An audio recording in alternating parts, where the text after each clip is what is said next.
First year eats. Students plus food equals success. It's hard to focus on studying when you're hungry. First Year Eats helps college students help themselves by providing ingredients and teaching them how to cook their own meals. We target at-risk freshmen at Texas and Prairie View A&M, about 6,000 freshmen each fall.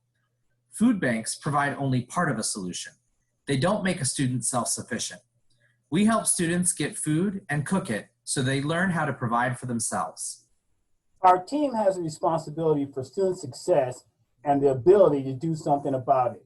Suma came up with the idea of First Year Eats. Jason has rolled out programs to over 10,000 freshmen.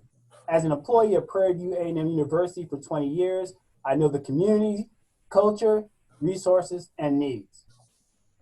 The First Year Eats pilot was funded by university and industry donations.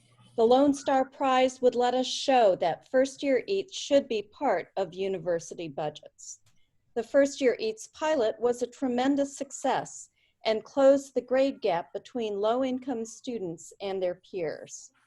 We plan to roll First Year Eats out across Texas and Prairie View A&M and look at its effect on grades and graduation rates.